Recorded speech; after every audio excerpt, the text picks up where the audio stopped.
Magandang araw ng Huwebes mga kaibigan, August 15, 2024. Update po tayo sa lagay ng ating panahon. Pero bago yan, please wag po munang kalimutan mag-like and subscribe and pahit po ng notification bell. Napaka-importante po talaga yan para always po kayong ma-notify sa lagay ng ating panahon. Mga kaibigan, binabantayan pa rin po natin etong tropical cyclone sa labas po ng Philippine Area of Responsibility. Ngayon po kasi ay naging severe tropical storm Ampil na po siya na may lakas po ngayon na 110 kilometers per hour at malapit pa rin sa sentro na may bugso pong pumapalo na umaabot naman sa 135 kilometers per hour pa northeast po ng kilos sa bilis na 20 kilometers per hour. Pero take note kaibigan, nasa labas po ito ng Philippine Area of Responsibility. And as of now, kahit lumakas po ito, ay wala pong direktang epekto sa ating bansang Pilipinas. So ang binabantayan natin ngayon na medyo delikado at banta na posibleng maging bagyo ay ito pong nabubuong cloud cluster or LPA mga kaibigan. Kung makikita nyo, nasa 30 kilometers per hour yung lakas, malapit po siya sa may bandang Philippine Sea mga kaibigan. So ito po yung sinasabi natin na posibleng maging bagyo or maging bagyong Dindo mga kaibigan. Sa mga nalilito, wala pa si bagyong Dindo mga kaibigan, yung mga tinatawag nating bagyo, bagyong Maria, Ampil, yan po mga international name sa labas po ng Philippine Area of Responsibility. So bago natin yan balikan, meron din tayong forecast weather condition dahil po sa banta naman ng southwest monsoon.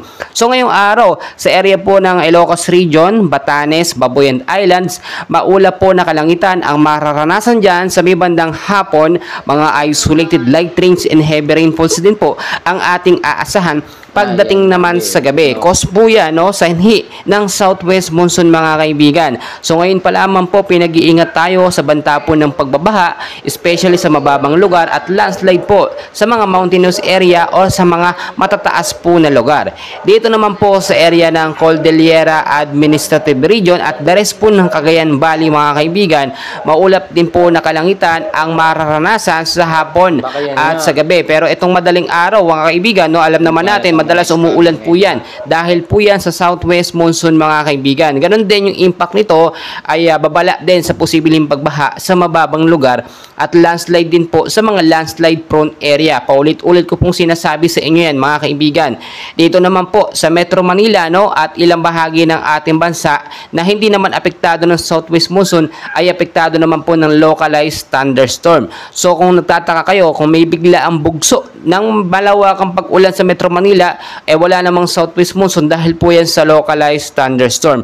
So mga kaibigan, balikan po natin yung cloud cluster dito or yung posibleng maging active low pressure area na nasa bandang Philippine Sea mga kaibigan. Ito po ay inoobserbahan natin within 24 to 48 hours kung ito nga po ba ay magiging isang ganap na bagyo or malulusaw. Pero dahil po sa habagat na siya nga humahatak o nag-a-attract na mga low pressure area at cloud cluster, kasama pa yung ito nga pong si Typhoon Ampil mga kaibigan, which is dahil po sa lakas ng kanyang hangin, nagkakaroon po ng mga cloud cluster sa paligid niya. At ito nga po yung nabubuong cloud cluster or banta bilang si bagyong Dindo mga kaibigan sa ating bansang Pilipinas. As of now, wala po itong direktang epekto sa ating bansang Pilipinas pero patuloy nating binabantayan dahil banta po yan sa ating bansang Pilipinas mga kaibigan. Tinataya rin po ng pag-asa mga kaibigan ngayong buwan po ng Agosto, isa hanggang 2 bagyo ang posibleng pumasok po sa Philippine Area of Responsibility. So yung mga kababayan natin hindi naghahanda ngayon kasi nga nakakaranas ng init at dahil wala namang bagyo, southwest monsoon binabaliwala nila mga kaibigan. So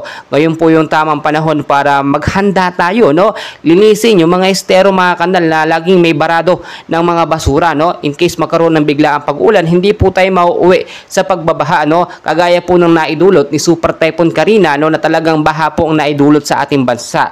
So mga kaibigan, kung kayo lalabas ngayong hapon hanggang sa gabi, ay ugaliin po magbaon ng jacket, kapote, at payong panlaban po sa mga biglaang buhos po ng pag-ulan. Patuloy ko po kayong i-update mga kaibigan, and please huwag pong kalimutan mag-like and subscribe and pahit ng notification bell for more weather